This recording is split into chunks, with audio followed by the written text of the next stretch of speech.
For many years, the world has talked endlessly about Russia's advanced weapons. Hypersonic missiles, nuclear submarines, intercontinental ballistic missiles. Russia seems to have everything, except aircraft carriers. Today, the Russian Navy operates only one aircraft carrier, Admiral Kuznetsov. And it is famous not for its power, but for years of repairs, accidents, and endless delays. So why does a military superpower like Russia not build new aircraft carriers? Is it because they don't want to? Or because they can't? Before asking why Russia isn't building new aircraft carriers, we first need to look at what they already have. In reality, Russia's aircraft carrier fleet comes down to a single name: Admiral Kuznetsov. The ship was designed in the Soviet era. It is not a true aircraft carrier, but a heavy aircraft-carrying cruiser, built for air defense, anti-ship warfare, and carrying a limited number of fighter jets and fixed-wing aircraft. On paper, it was a highly versatile design, but in real-world operations, things turned out very differently. The Syria campaign was one of the rare occasions when Kuznetsov was deployed in combat, and it was there that the ship exposed a long list of serious problems. After the campaign, it was sent back for a major overhaul and has virtually disappeared from the seas ever since. Over nearly 8 years of repairs, Kuznetsov has suffered repeated accidents, fires, crane collapses, ballooning costs, and delays, with no end in sight. So much so that voices within Russia itself have begun to question whether retiring its only aircraft carrier should be on the table.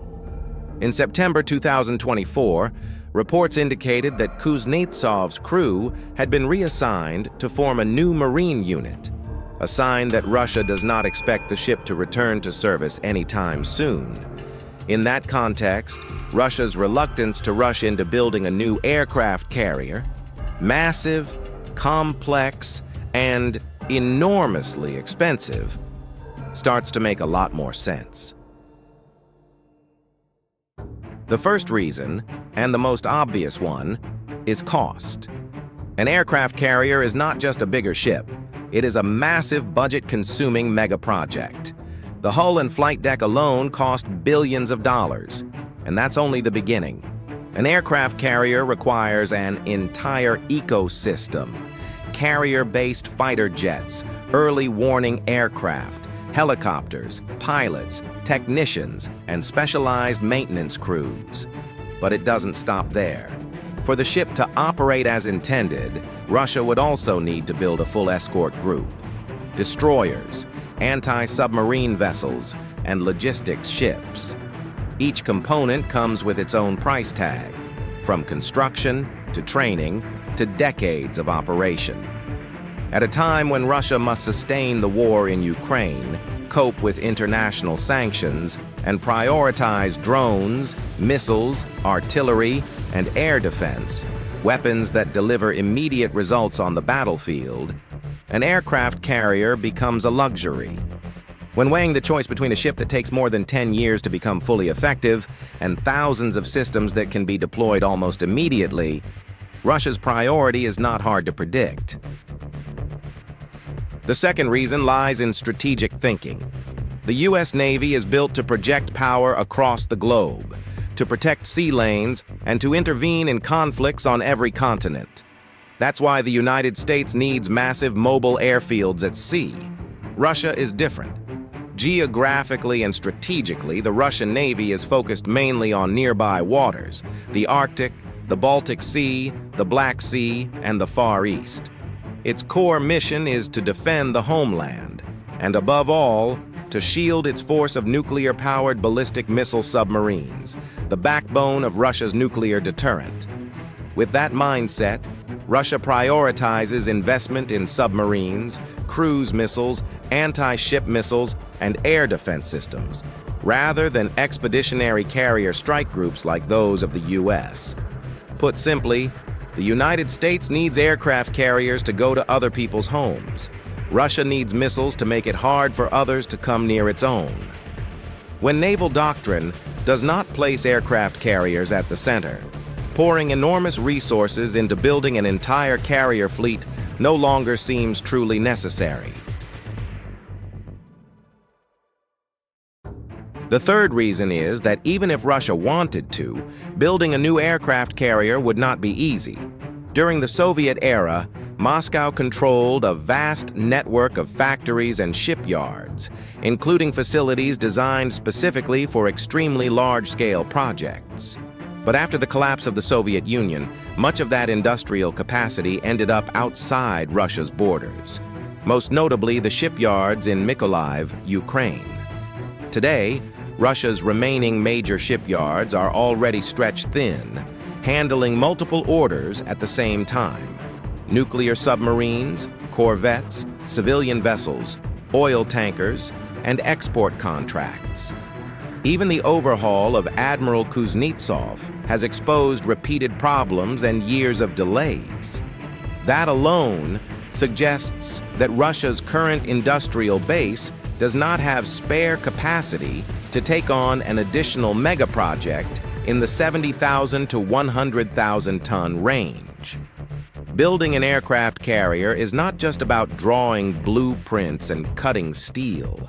It requires maintaining a complex supply chain and a highly skilled workforce continuously for many years. And when shipyards are already fully booked with projects that bring funding and near-term results, diverting resources to an aircraft carrier becomes a high-risk gamble. The fourth reason is the bitter lesson learned from Kuznetsov itself. On paper, Admiral Kuznetsov was supposed to be a symbol of Russian naval power.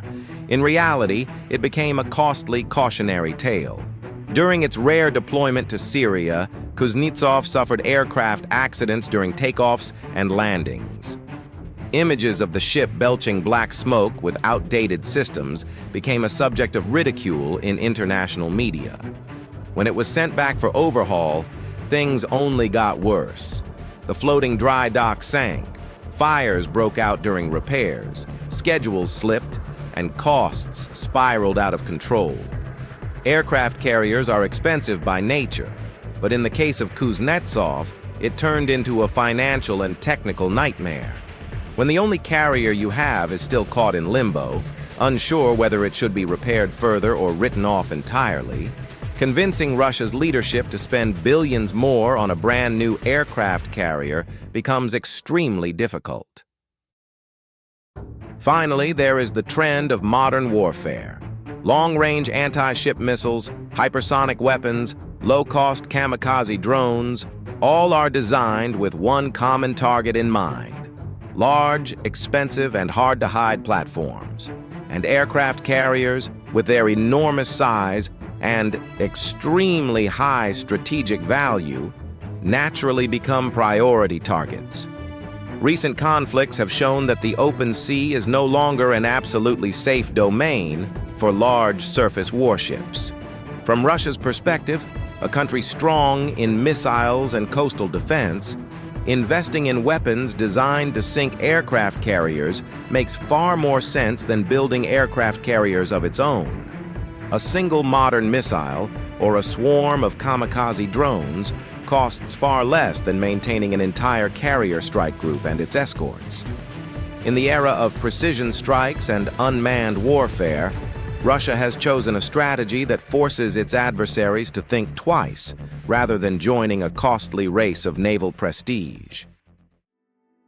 Looking at the full picture, Russia's decision not to build new aircraft carriers is not impulsive.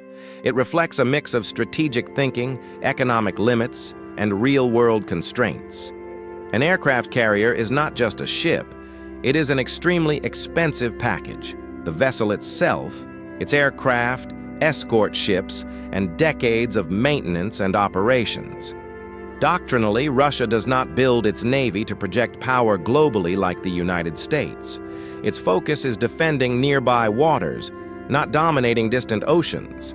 Industrially, Russian shipyards are already stretched thin, and even the overhaul of Admiral Kuznetsov has exposed serious limitations.